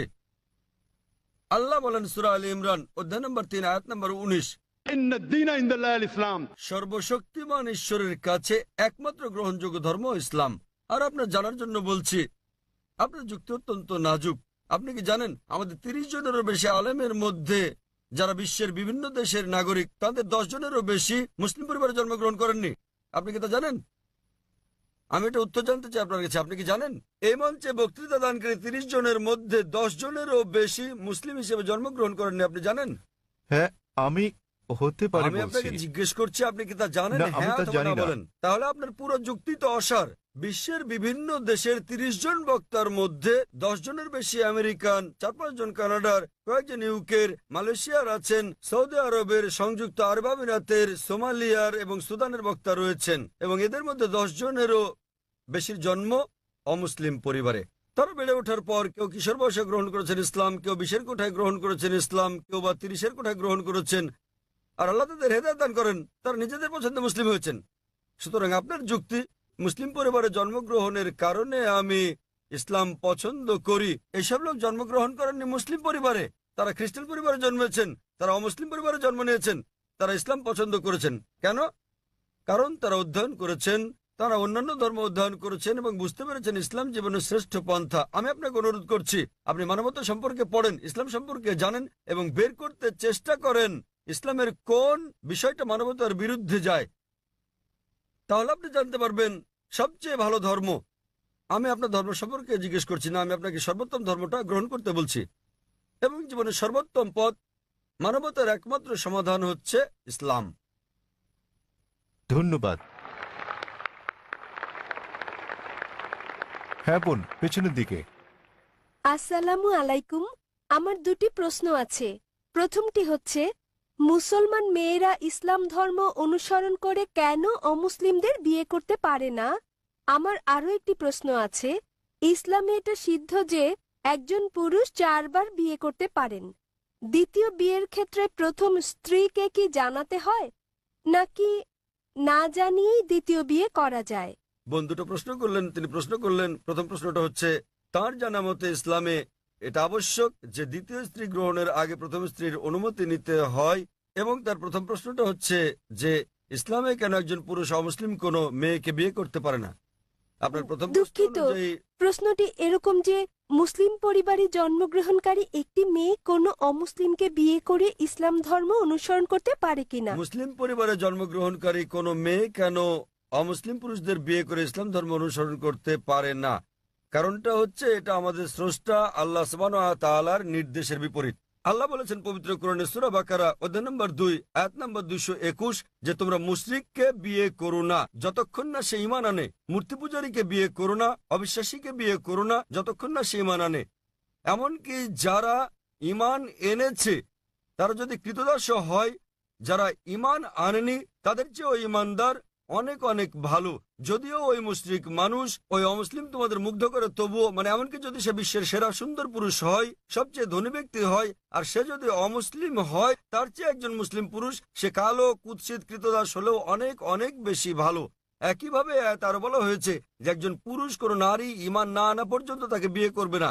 একজন মুসলিম নারী যদি কৃতদাস হয় তবুও সে ওই মোহনীয় অমুসলিম নারী অপেক্ষা অনেক ভালো। আর যৌক্তিক কারণটা হচ্ছে বোন যে কোনো গাড়ি বা কোনো বাহনের একটি চাকা যদি হয় বাইসাইকেলের আর অপর চাকাটি হয় ট্রাকের, তাহলে কি সেটা চলবে? স্বাভাবিক যে চলবে না। 4টি চাকার সবকটি সমান হতে হবে। এবং আপনি আরো জানতে চেয়েছেন অমুসলিমকে বিয়ে করে মুসলিম মেয়ে কি ভালো মুসলিম হতে পারবে? কারণটা হচ্ছে যে ইসলাম ধর্মে আমরা চাই আমাদের স্বামী কিংবা স্ত্রী, আমাদের জীবন সঙ্গীরা তারাও জান্নাতে যাক। এখন স্ত্রী জান্নাতে যাওয়ার পথ খুঁজে পেল, স্বর্গে যাওয়ার পথ খুঁজে পেল এবং সে ইসলাম ধর্ম অনুসরণ করে জান্নাত পেল। তাকে অনুসরণ করতে হবে কোরআন এবং সহিহ হাদিস। এখন ভাবুন তো, যখন স্ত্রী জানতে পারলো যে সে জান্নাতে যাচ্ছে এবং তার স্বামী যিনি প্রতিমা পূজা করছেন, যিনি ইসলাম ধর্ম বিশ্বাস করেন না, তিনি যাচ্ছেন দোজখে। পরকালের জীবনের তুলনায় বোন এই জীবন খুবই ছোট জীবন। এই জীবনে বোন আপনি হয়তো স্বামীর সঙ্গে 20 বছর, 30 বছর, 40 বছর, 50 বছর কাটাবেন, 60 বছর। পরকালের জীবন হলো অনন্ত জীবন। তাহলে সেই মহিলা তো স্বার্থপর। একজন ভালো মুসলিম বা ভালো মুসলিমা, একজন ভালো মুসলমান পুরুষ কিংবা নারী চাইবেন তার জীবন সঙ্গী, তার স্বামী কিংবা স্ত্রীও জান্নাতে যাক। সুতরাং এটাই কারণ, এজন্যই স্বামী এবং স্ত্রী দুজনেরই মুসলমান হওয়া জরুরি। আপনার দ্বিতীয় প্রশ্নের ব্যাপারে বলি, মুসলিম পুরুষের দ্বিতীয় স্ত্রী গ্রহণের আগে প্রথম স্ত্রীর অনুমতি নেয়ার বাধ্যবাধকতা আছে কি না। নিকাহনামায় উল্লেখ না থাকলে এটা আবশ্যকীয় নয়। যদি নিকাহনামায় উল্লেখ থাকে, বিয়ের চুক্তিতে উল্লেখ থাকে, যদি স্ত্রী বলে থাকেন যে আমি জীবিত থাকা পর্যন্ত তুমি দ্বিতীয় স্ত্রী গ্রহণ করবে না, তখন এটা আবশ্যকীয়। যদি নিকাহনামায় না থাকে এটা, তাহলে আবশ্যকীয় নয়। তবে অন্তত তাকে অবহিত করতে হবে। কেন? দ্বিতীয় স্ত্রী গ্রহণের নিয়মের এটা একটা অংশ বলতে পারেন। কোরআনে বলা হয়েছে সূরা নিসা অধ্যায় 4 আয়াত নম্বর 3, তোমাদের পছন্দের নারীদের বিয়ে করো 2, 3 বা 4 জনকে, তবে সুবিচার করতে না পারলে একজনকে। তাহলে একাধিক বিয়ের ক্ষেত্রে অন্যতম একটা দিক হচ্ছে স্ত্রীদের মধ্যে সুবিচার করতে হবে। তো যদি প্রথম স্ত্রীকে এটা না জানান, তাদের মধ্যে সুবিচার করবেন কিভাবে? তখন হয়তো আপনি মিথ্যে বলবেন, অফিসের কাজে যাচ্ছেন, বোম্বের বাইরে যাচ্ছেন ইত্যাদি বলতে পারেন। কিন্তু যদি আপনি দ্বিতীয় বিয়ে করেন, প্রথম স্ত্রীর অনুমতি নেওয়া সেখানে আবশ্যকীয় না হলেও উভয় স্ত্রীর মধ্যে সমান আচরণের কথা ভেবে আপনাকে অন্তত বিষয়টা থেকে জানাতে হবে। আশা করি উত্তরটা পেয়েছেন বোন। ধন্যবাদ। হ্যাঁ ভাই, আপনার নাম এবং আপনার প্রশ্ন। হ্যাঁ, হ্যালো ডক্টর জাকির নায়েক, আমার নাম মাহেন্দ্র কুমার এবং আমি একজন MBA পাস, ফোর্টে থমাস কুকের হয়ে কাজ করি। আমার প্রশ্ন নন ভেজিটেরিয়ান খাদ্য সংক্রান্ত। ইসলামে কি এর অনুমতি আছে? পশু পাখি জীবিত প্রাণী, আপনি কি একে সহিংসতা বলে মনে করেন না? আমার দ্বিতীয় প্রশ্ন, নন ভেজ খাদ্য গ্রহণ কি ইসলামে বাধ্যতামূলক এবং প্রকৃত নিরামিষভোজী ব্যক্তি কি ইসলাম অনুসরণ করতে পারেন? ভাই মহেন্দ্র কুমার খুব সুন্দর একটা প্রশ্ন করেছেন। তিনি বললেন যে ইসলামে আপনারা ননভেজ খাবার খাবেন, আপনারা প্রাণী হত্যা করবেন। কেন ইসলাম ধর্ম প্রাণী হত্যা করার অনুমতি দেয় এবং একজন মুসলমান কি প্রকৃত নিরামিষভোজী হতে পারেন? ভাই, এই প্রশ্নের উত্তর দেওয়ার আগে আমি আপনাকে বলতে চাই, একজন মুসলমান প্রকৃত নিরামিষভোজী হয়েও খুব ভালো একজন মুসলমান হতে পারেন। এটা বাধ্যতামূলক নয় ইসলামে যে আপনাকে ননভেজ খেতেই হবে, এটা বাধ্যতামূলক নয়। তবে যেহেতু কোরআনে আল্লাহ বলেছেন এবং আমাদেরকে অনুমতি দিয়েছেন ননভেজ খাদ্য গ্রহণের জন্য, সূরা মাইদা অধ্যায় 5 আয়াত 1 এখানে বলা হয়েছে যে তোমরা চতুষ্পদ জন্তু খাও যা তোমাদের জন্য হালাল করা হয়েছে। সূরা নাহল অধ্যায় 16 আয়াত 5 উল্লেখ করা হয়েছে যে তোমরা গো মহিষাদের মাংস ভক্ষণ করতে পারো। সূরা মুমিনুন অধ্যায় 23 আয়াত 21 বলা হয়েছে যে গো মহিষাদের উদরস্থিত বস্তু থেকে আমি তোমাদের পান করাই, এর মধ্যে তোমাদের উপকার রয়েছে এবং তোমরা এদের মাংস ভক্ষণ করতে পারো। সুতরাং যখন সর্বশক্তিমান ঈশ্বর হালাল প্রাণীর মাংস ভক্ষণ করার অনুমতি দিয়েছেন, তখন আমরা কেন খাবো না? এখন যৌক্তিক কারণের দিকে আসি, কেন ইসলাম আমিষ ননভেজ খাদ্য গ্রহণের অনুমতি দিয়েছে। যদি ননভেজ খাদ্যকে বিশ্লেষণ করা হয়, দেখা যাবে এগুলো প্রোটিন সমৃদ্ধ। মানব দেহে 23 প্রকার অ্যামিনো অ্যাসিডের প্রয়োজন রয়েছে, যার 8টি মানব দেহে তৈরি হয় না, খাদ্য দিয়ে এগুলোর চাহিদা মেটাতে হয়। এগুলো অত্যাবশ্যকীয় অ্যামিনো অ্যাসিড নামে পরিচিত। এখন এই 8 প্রকার অত্যাবশ্যকীয় অ্যামিনো অ্যাসিডের সবগুলো কোনো শাকসবজির মধ্যে একসঙ্গে পাওয়া যায় না, কেবলমাত্র মাংসের মধ্যে পাওয়া যায়। সেজন্য কোনো প্রাণীর মাংস শাকসবজির তুলনায় অধিক বেশি পুষ্টিকর। এছাড়াও যদি আপনি বিশ্লেষণ করেন, যদি আপনি তৃণভোজী প্রাণীদের দাঁতগুলো ভালো করে দেখেন, যেমন গরু, ছাগল, ভেড়া, এদের দাঁতগুলো চ্যাপ্টা, এরা কেবল তৃণভক্ষণ করে মাংস খায় না। যদি আমরা ভালো করে দেখি মাংসাশী প্রাণীগুলোর দাঁত, যেমন বাঘ, চিতাবাঘ, সিংহ, দেখতে পাবো এদের দাঁতগুলো তীক্ষ্ণ, তাদের ক্যানাইন দাঁত আছে। এরা কেবল মাংস খায়, তৃণজাতীয় খাদ্য খায় না। যদি আমরা মানুষের দাঁতগুলো বিশ্লেষণ করি, আমরা আয়নার সামনে গিয়ে ভালো করে দেখি, আমাদের মানুষের চ্যাপ্টা এবং তীক্ষ্ণ 2 ধরনের দাঁতই রয়েছে। যদি সর্বশক্তিমান ঈশ্বর আমাদের কেবলমাত্র শাকসবজি খাওয়ানোর ইচ্ছে করতেন, তাহলে কেন তিনি আমাদের ক্যানাইন দাঁত দিলেন? কেন তিনি আমাদের তীক্ষ্ণ দাঁত দিলেন? কিসের জন্য? স্বাভাবিকভাবে বোঝা যায় প্রাণীজ খাবার খাওয়ার জন্য, মাংস খাওয়ার জন্য। এছাড়াও যদি আমরা মানুষের পরিপাকতন্ত্র বিশ্লেষণ করি, যদি আমরা এটাকে তৃণভোজী প্রাণীগুলোর সঙ্গে তুলনা করি, গরু, ছাগল, ভেড়া, দেখা যাবে এরা কেবল তৃণ হজম করতে পারে। মাংসাশী প্রাণী বাঘ, চিতাবাঘ, সিংহ, এদের পরিপাকতন্ত্র কেবল মাংসজাতীয় খাদ্য হজম করতে পারে, তারা তৃণ হজম করতে পারে না। মানুষের পরিপাকতন্ত্র দুটোই হজম করতে পারে। মানুষের আছে ক্ষুদ্রান্ত, বৃহদান্ত্র। এটা শাকসবজি হজম করতে পারে, মাংস হজম করতে পারে, দুটোই হজম করতে পারে। সর্বশক্তিমান ঈশ্বর যদি আমাদের কেবল শাকসবজি খাওয়াতে চাইতেন, তাহলে তিনি কেন আমাদের এমন পরিপাকতন্ত্র দিলেন যা উভয় হজম করতে পারে? বিশ্লেষণে দেখা গেছে হিন্দুদের অনেকের ধারণা যে হিন্দু ধর্ম মাংস জাতীয় খাদ্য খাওয়া নিষিদ্ধ করেছে। প্রকৃতপক্ষে যদি আপনি পড়েন, মনুস্মৃতিতে উল্লেখ আছে অধ্যায় নম্বর 5 শ্লোক নম্বর 30, সর্বশক্তিমান ঈশ্বর খাদ্য হিসেবে কিছু প্রাণীকে সৃষ্টি করেছেন আর কিছুকে করেছেন খাদক। যেসব প্রাণীকে খাদ্য হিসেবে সৃষ্টি করা হয়েছে সেগুলো খেলে কোনো পাপ হবে না। মনুস্মৃতি অধ্যায় 5 শ্লোক 31 বলছে যে সর্বশক্তিমান ঈশ্বর কিছু প্রাণী বলির জন্য সৃষ্টি করেছেন, তাদের জবাই করলে পাপ হবে না। মনুস্মৃতি অধ্যায় 5 শ্লোক 40 বলা হয়েছে যে বলিদানের পশু বলি দেওয়ার জন্য অনুমতি আছে, এটা ঈশ্বরের বিধান। সুতরাং হিন্দু ধর্মে প্রাণীর মাংস খাওয়ার অনুমতি আছে। বেদ ও অন্যান্য ধর্মগ্রন্থ পড়লে দেখবেন সাধু সন্তরা প্রাণীর মাংস খেতেন, এমনকি গরুর মাংস খেতেন। মহাভারত পড়লে দেখবেন অনুশাসন পর্ব অধ্যায় নম্বর 88, যখন পাণ্ডবরা একত্রে মিলিত হয়, যুধিষ্ঠির যিনি পাণ্ডবদের বড় ভাই, তিনি ভীষ্মকে জিজ্ঞেস করেন যে কোন খাদ্য আমাদের যজ্ঞে পূজায় দেওয়া উচিত যাতে করে আমাদের পূর্বপুরুষ সন্তুষ্ট হয়। তো ভীষ্ম উত্তর দিলেন যে যদি আপনি লতাপাতা গুল্ম শাকসবজি দেন তাহলে আমাদের পূর্বপুরুষেরা 1 মাসের জন্য সন্তুষ্ট থাকবে। যদি আপনি দেন মাছ তাহলে 2 মাস, যদি তাদেরকে মাংস দেন তাহলে 3 মাস, যদি খরগোশ দেন তাহলে 4 মাসের জন্য, যদি ছাগল দেন তাহলে 5 মাস, যদি লবণযুক্ত শুকরের মাংস দেন তাহলে 6 মাস, যদি তাদের পাখি দেন তাহলে 7 মাস, যদি হরিণ দেন তাহলে 8 মাস। এভাবে খাদ্য তালিকা ক্রমশ বড় হতে থাকে। বলা হয়েছে যদি মহিষ দেন তো 11 মাস, যদি দেন গোমাংস আপনি তাহলে আমাদের পূর্বপুরুষেরা পুরো 1 বছর সন্তুষ্ট থাকবে। এবং যদি ছাগলের লাল মাংস কিংবা গন্ডারের মাংস দেন তাহলে তারা অনন্তকাল সন্তুষ্ট থাকবেন। সুতরাং হিন্দু ধর্ম মতে প্রাণীর মাংস খাওয়া কোনো পাপ নয়। হিন্দু ধর্মাবলম্বী অনেকে জীবিত প্রাণী হত্যা না করার অহিংস দর্শনে উদ্বুদ্ধ হয়ে মাংস খেতেন না, তারাও খেতে শুরু করেছেন। কিন্তু এমনকি এই অহিংস দর্শন, যেমন আপনি বলেছেন যে জীব হত্যা করা হচ্ছে পাপ, ভাই আপনি কি জানেন যে উদ্ভিদেরও প্রাণ আছে? আপনি কি এটা জানেন ভাই? জি। তাহলে জীব হত্যা যে পাপ আপনি বলেন, সেক্ষেত্রে উদ্ভিদ লতাপাতা ইত্যাদি হত্যা পাপ, তাহলে কেন আপনি সেগুলো খাবেন? একমত। একমত, খুব ভালো। এছাড়াও এমন কিছু লোক আছে যারা বলে ঠিক আছে ভাই জাকির, আমি একমত যে উদ্ভিদেরও প্রাণ আছে, কিন্তু তারা তো ব্যথা অনুভব করে না, তাই উদ্ভিদ হত্যা করা জীবজন্তু হত্যা করার চেয়ে কম পাপ। যে বিষয়টা মনে রাখতে হবে তা হচ্ছে বিজ্ঞান আজ উন্নত, আমরা জানতে পেরেছি যে উদ্ভিদও ব্যথা অনুভব করে, কিন্তু উদ্ভিদের কান্না মানুষ শুনতে পায় না।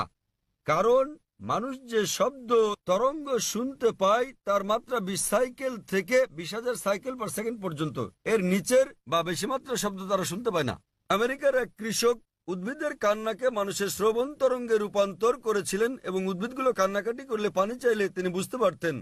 আরেক ব্যক্তি এসে আমাকে যুক্তি দিয়ে বললেন, ভাই জাকির আমি আপনার সঙ্গে একমত যে উদ্ভিদের প্রাণ আছে এবং তারা ব্যথা অনুভব করে, তবে উদ্ভিদের 2টো ইন্দ্রিয় কম আছে প্রাণীদের ইন্দ্রিয় সংখ্যার তুলনায়। সুতরাং উদ্ভিদ হত্যা করা প্রাণী হত্যা করার চেয়ে অনেক কম পাপ। আমি আপনাকে জিজ্ঞেস করি ভাই, মনে করেন আপনার ভাই, আপনার বড় ভাই, তিনি জন্ম থেকেই বধির ও বোবা। যখন সে বড় হলো তখন কেউ তাকে হত্যা করলো, তাহলে কি আপনি বিচারককে বলবেন যে মহামান্য এই হত্যাকারীকে আপনি কম শাস্তি দিন, কেননা আমার ভাই 2টো ইন্দ্রিয় কম ছিল, তিনি শুনতে পেতেন না, কথা বলতে পারতেন না? আপনি কি কথা বলবেন? বরং আপনি বলবেন খুনিকে দ্বিগুণ শাস্তি দেওয়া হোক, কারণ আমার ভাই কানে শুনতেন না, বলতে পারতেন না, তিনি মাসুম ছিলেন, নির্দোষ ছিলেন তিনি। তাই ইসলামে 2টো বা 3টি ইন্দ্রিয়ের কোনো প্রশ্ন নেই। কোরআনে বলা হয়েছে সূরা বাকারা অধ্যায় 2 আয়াত 168, যেসব হালাল বস্তু দেওয়া হয়েছে সেগুলো খাও, যে সকল খাদ্য হালাল সেগুলো তোমাদের জন্য পবিত্র, সেগুলো খেতে পারো। এত সত্ত্বেও ব্যক্তিগতভাবে আমার কোনো সমস্যা নেই যদি অমুসলিমরা প্রাণীর মাংস না খায়, আমার কোনো সমস্যা নেই। কেবল তারা যখন বলে পশু পাখির মাংস খাওয়া পাপ, এক ধরনের অপরাধ, শুধু তখনই আমি জবাবটা দিই। অন্যথায় ভারতের অমুসলিমরা যদি পশু পাখির মাংস না খায় সেটা আমার জন্য ভালো।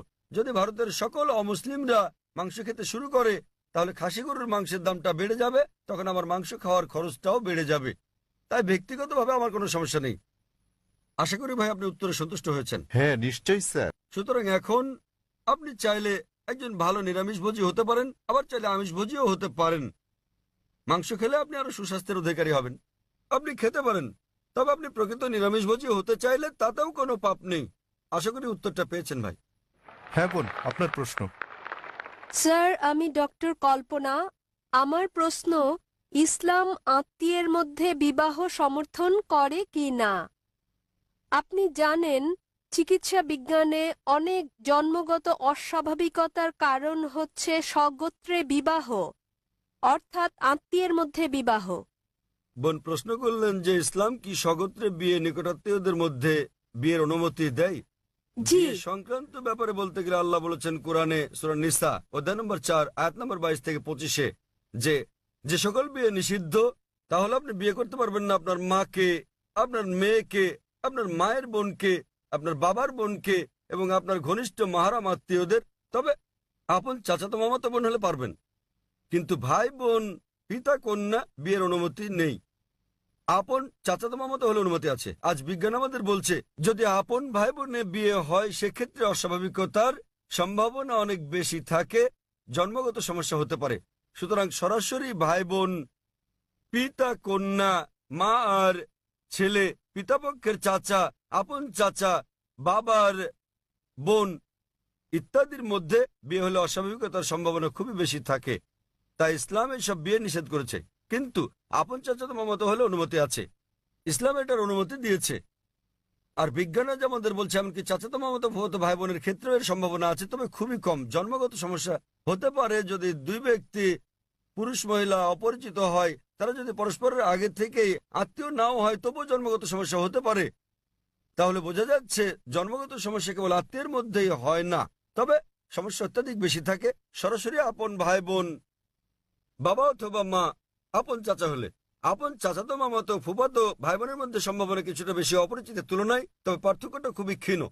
তবে আহমদ শাকরের মতো এরকম একটা হাদিস আছে, যে হাদিসে প্রিয় নবী বলেছেন যে অব্যাহতভাবে বংশানুক্রমে আপন চাচাতো মামাতো ফুফাতো ভাই বোনের মধ্যে বিয়ে করো না।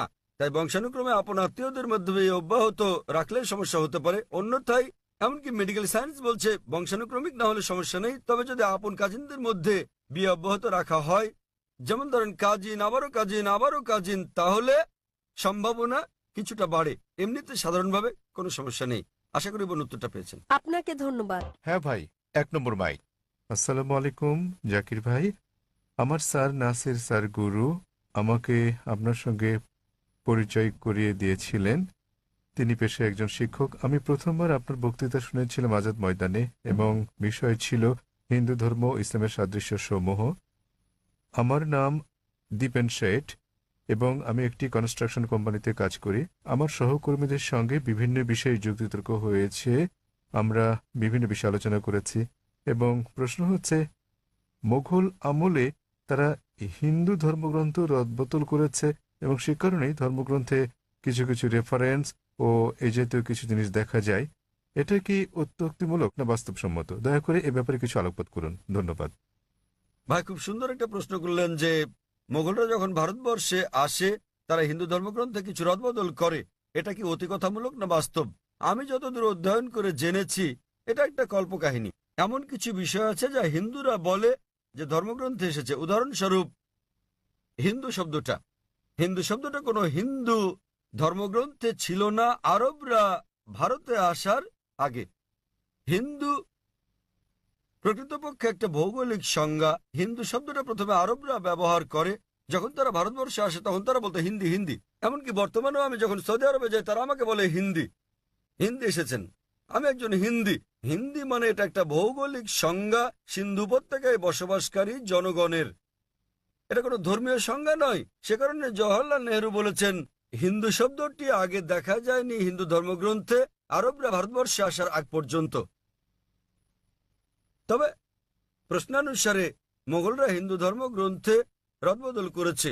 1 নম্বর পয়েন্ট, এ ব্যাপারে আমি যতদূর জেনেছি মোগলরা হিন্দু ধর্মগ্রন্থে রদবদল করেনি।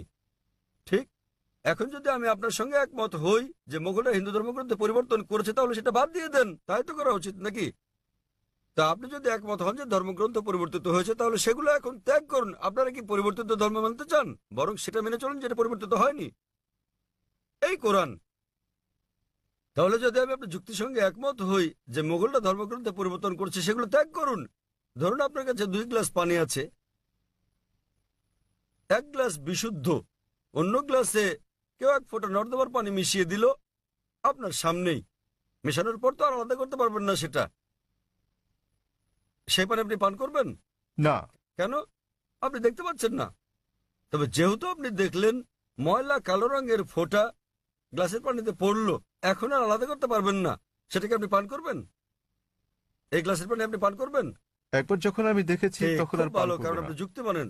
তাহলে যদি আপনার সঙ্গে আমি একমত হই যে মোগলরা হিন্দু ধর্মগ্রন্থ রদবদল করেনি, বাদ দেন সেটা, নির্ভেজাল ধর্মগ্রন্থ নিন, কোরআন। যদি আপনি বলেন হিন্দু ধর্মগ্রন্থ সমূহ পরিমার্জিত হয়নি, হিন্দু ধর্মগ্রন্থ বলছে, আপনাকে মানতে হবে কোরআন, নবী মোহাম্মদ সাল্লাল্লাহু আলাইহি ওয়াসাল্লামকে অনুসরণ করতে হবে। যদি তারা পরিমার্জন করে থাকে তাহলে সেটা বাদ দিয়ে কোরআন মেনে চলুন, আর যদি তারা পরিমার্জন না করে থাকে সেক্ষেত্রে এই ধর্মগ্রন্থে বলা হয়েছে আপনাকে এক ঈশ্বরে বিশ্বাস করতে হবে। আমি যার উদ্ধৃতি দিয়েছি, তাছাড়া ধর্মগ্রন্থে আরো বলা হয়েছে আপনাকে শেষ ও চূড়ান্ত বার্তাবাহক নবী মোহাম্মদ সাল্লাল্লাহু আলাইহি সাল্লামকে অনুসরণ করতে হবে। আমি হিন্দু ধর্মগ্রন্থ থেকে উদ্ধৃতি দিতে পারি যেখানে মোহাম্মদ সাল্লাল্লাহু আলাইহি ওয়াসাল্লামের কথা বলা হয়েছে। আপনি পড়ে দেখবেন হিন্দু ধর্মগ্রন্থ ভবিষ্য পুরাণ পর্ব 3 খণ্ড 3 অধ্যায় 3 শ্লোক 5 থেকে 8, এতে মোহাম্মদ সাল্লাল্লাহু আলাইহি ওয়াসাল্লামের কথা বলা হয়েছে।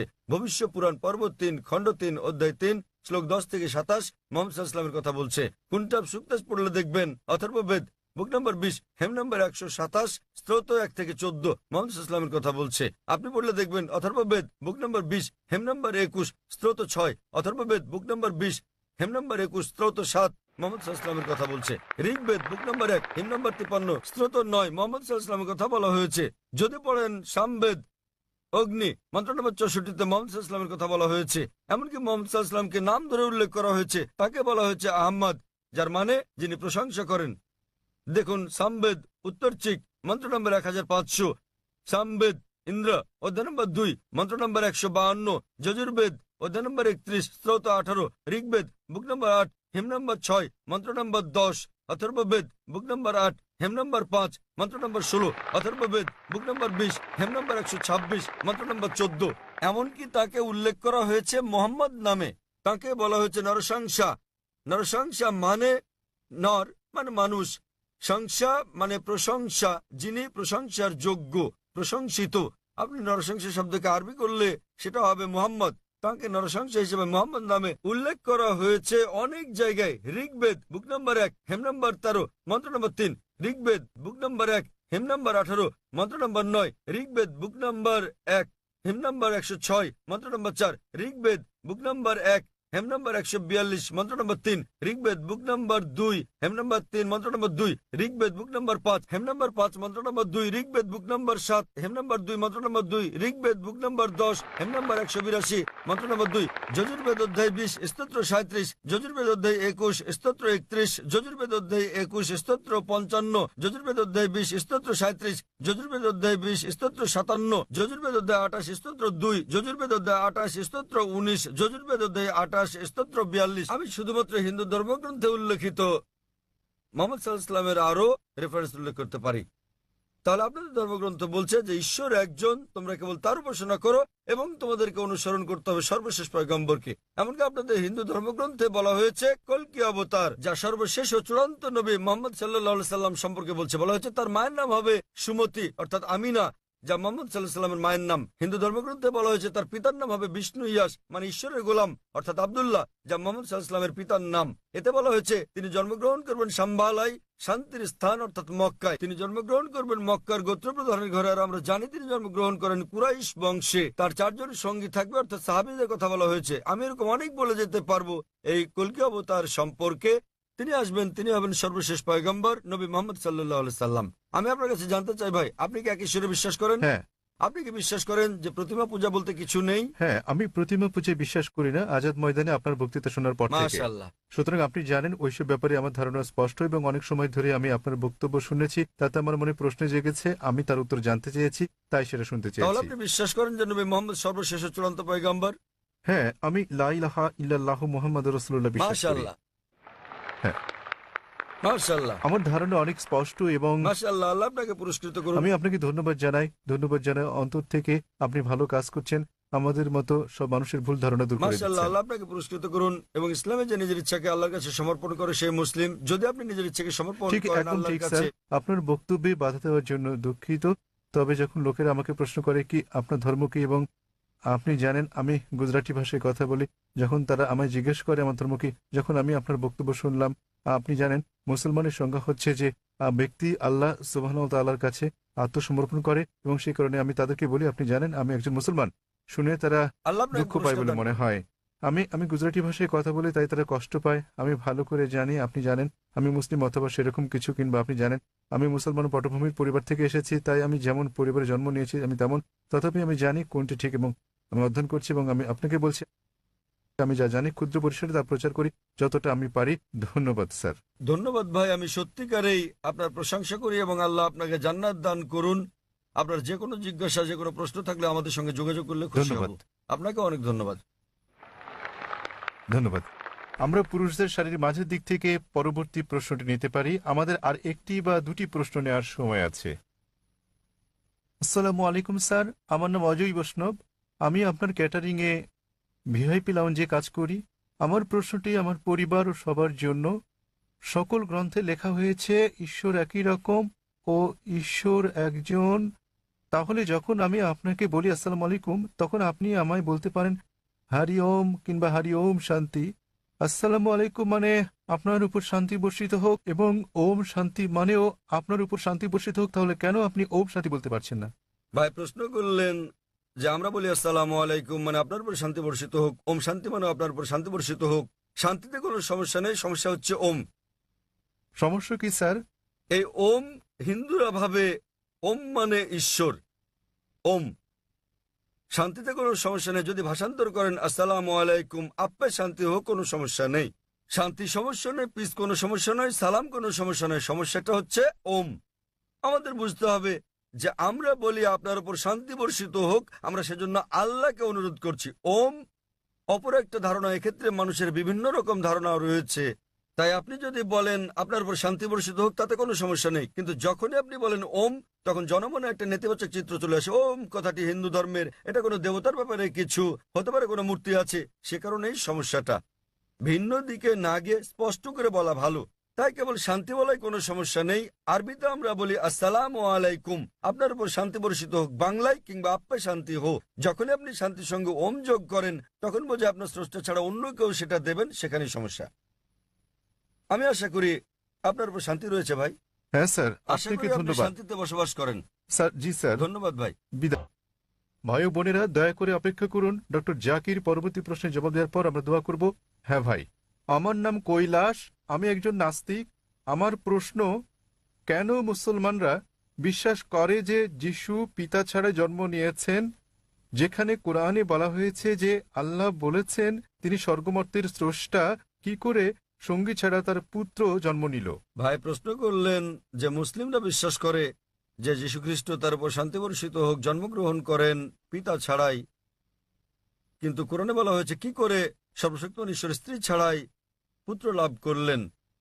ঈসা আলাইহিসসালামের বিস্ময় কোরআন বলছে সূরা আলে ইমরান অধ্যায় 3 আয়াত নম্বর 47, যখন মরিয়ম আলাইহিসসালাম বলেন মাদার মেরি কি করে আমার একটি পুত্র সন্তান হবে যখন কোনো পুরুষ আমাকে স্পর্শ করেন, তখন উত্তর দেন ফেরেশতা জিবরাইল, فإذا قضى أمرا فإنما يقول كن فيكون। যখন আল্লাহ কোনো কিছু করার ইচ্ছা করেন তখন তিনি বলেন হওয়ার অমনি হয়ে যায়। একই রকম কথা সূরা আলে ইমরান অধ্যায় 3 আয়াত নম্বর 59 আল্লাহ বলেছেন إن مثل عيسى عند الله كمثل آدم خلق من تراب ثم قال له كن فيكون।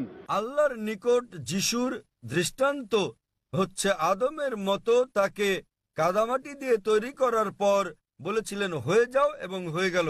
তাহলে আমরা যে বুঝলাম তাহলে সর্বশক্তিমান ঈশ্বরের স্বাভাবিক নিয়মে প্রকৃতিগতভাবে মানুষ পিতামাতার মাধ্যমে জন্ম নেয়, তবে আল্লাহর ক্ষমতা আছে যে তিনি বিনা পিতায় সৃষ্টি করতে পারেন। দৃষ্টান্ত হচ্ছে ঈসা আলাইহিস সালাম, অপর বিশ্বে পিতামাতা ছাড়াই তিনি মানুষ সৃষ্টি করেছেন। দৃষ্টান্ত আদম আলাইহিস সালাম, তার উপর শান্তি বর্ষিত হোক। কিন্তু কোরআনের আয়াতে বলা হয়েছে যে সর্বশক্তিমান ঈশ্বরের কোনো পুত্র নেই, তার কোনো সঙ্গী নেই, তার কোনো স্ত্রী নেই। এছাড়া কোরআনে আরো বলা হয়েছে যে যদি আল্লাহ সন্তান গ্রহণ করতেন তাহলে বলুন আমি প্রথম তার সামনে মাথা নত করতাম। এর অর্থ এই নয় যে আল্লাহর পুত্র আছে। এখানে বলা হয়েছে আল্লাহর সন্তান গ্রহণের প্রশ্নই আসে না, কারণ সন্তান গ্রহণ জৈবিক ক্রিয়া, এটা নিম্ন স্তরের প্রাণীর যৌন ক্রিয়া। আর এ কারণেই আল্লাহ সন্তান গ্রহণ করবেন না। আল্লাহর কোনো স্ত্রীরও প্রয়োজন নেই, স্ত্রীর প্রয়োজন আমাদের মানুষের।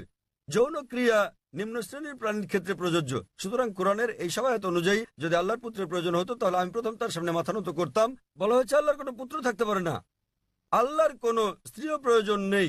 তাই কোরআনের এই সহায়তা বোঝানোর চেষ্টা করা হয়েছে আল্লাহর স্ত্রী আছে, পুত্র আছে, এসব বলে আল্লাহকে হেয় করো না। পরম দয়ালু আল্লাহর সন্তান কিংবা স্ত্রী থাকা তার মর্যাদার বিপরীত।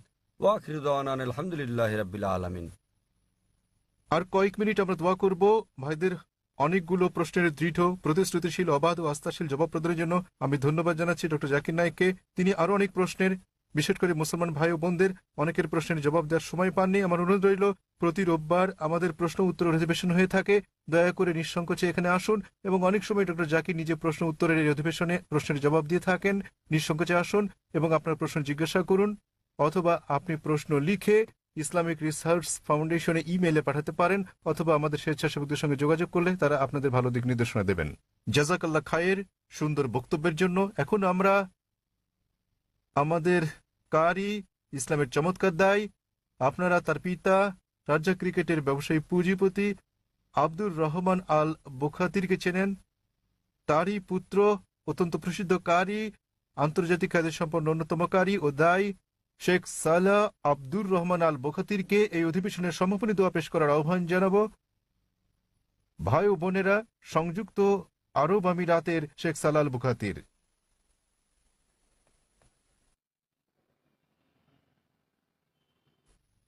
আসসালামু আলাইকুম ওয়া রাহমাতুল্লাহি ওয়া বারাকাতুহু।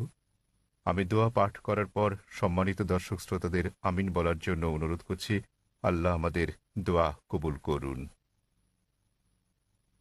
اللهم أنت أحق من ذكر وأحق من عبد وأنصر من ابتغي وأرأف من ملك وأجود من سئل وأوسع من أعطى.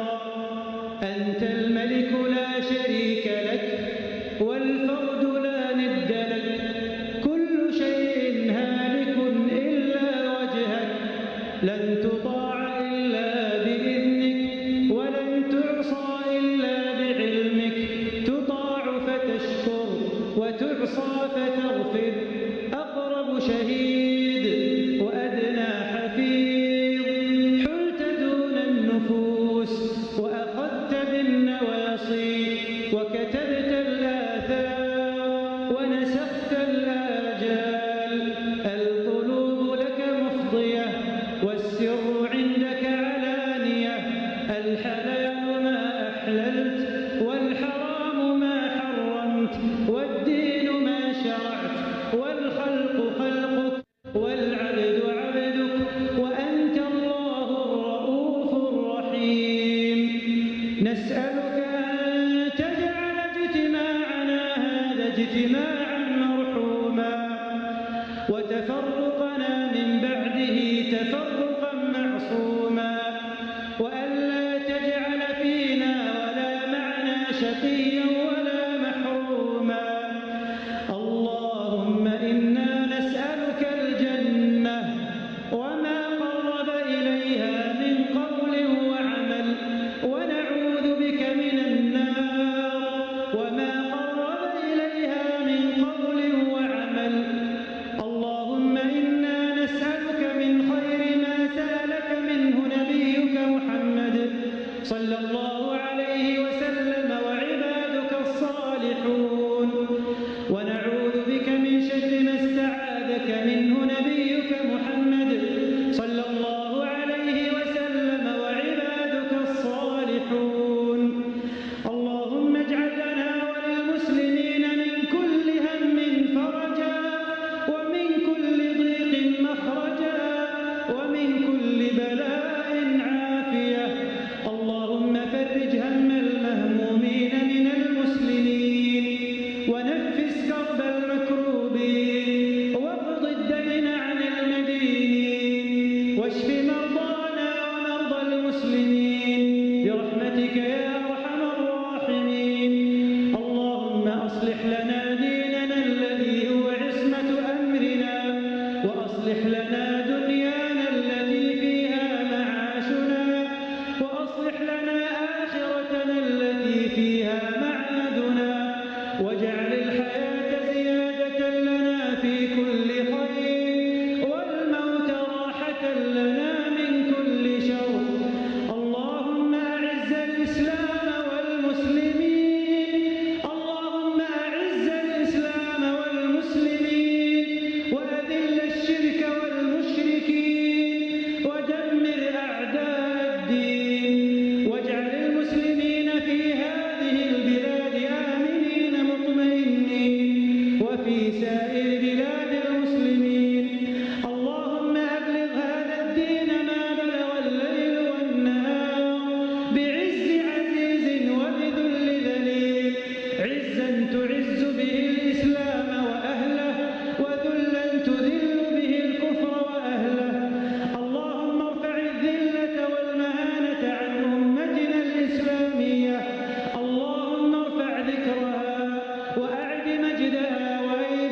إنك تسمع كلامنا وترى مكاننا وتعلم سرنا وعلانيتنا ولا يخفى عليك شيء من أمرنا.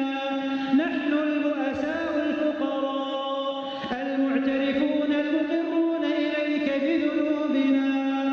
إلهنا ويا ربنا ويا خالقنا، نسألك أن تحشرنا في زمرة نبينا محمد صلى الله عليه وسلم. اللهم ارزقنا محبته واتباع سنته. اللهم أوردنا حوضه وأسقنا بيده الشريفة شربة لا نظمأ بعدها أبدا برحمتك يا أرحم الراحمين. اللهم وكما جمعت هذا الجمع المبارك فاجمعنا في مستقر رحمتك وفي دار كرامتك إخوانا على سرر متقابلين لا يمسهم فيها نصب وما هم منها بمخرجين. اللهم اجعلنا ممن تباهي بهم ملائكتك وتقول انصرفوا مغفورا لكم يا حي يا قيوم. اللهم لا تفرق جمعنا إلا بذنب مغفور وسعي مشكور وعمل صالح متقبل مبرور وكلنا في جميع الأمور برحمتك يا عزيز يا غفور. اللهم اغفر للمسلمين والمسلمات والمؤمنين والمؤمنات الأحياء منهم والأموات، إنك يا مولانا سميع قريب مجيب الدعوات. اللهم لا تردنا خائبين برحمتك يا أرحم الراحمين.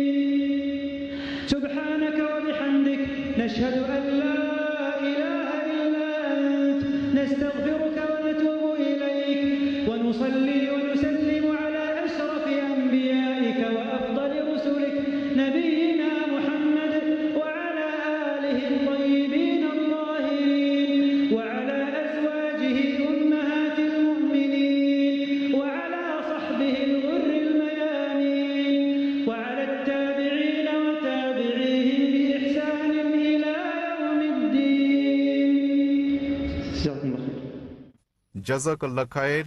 শেখ সালাহ আল বুখাতির বিশ্ব মুসলিমের এই সম্মেলনে শ্রোতাদের জন্য আপনার মোহনীয় ও হৃদয় আন্দোলিত করা দোয়ার জন্য জাজাকাল্লাহ খায়ের।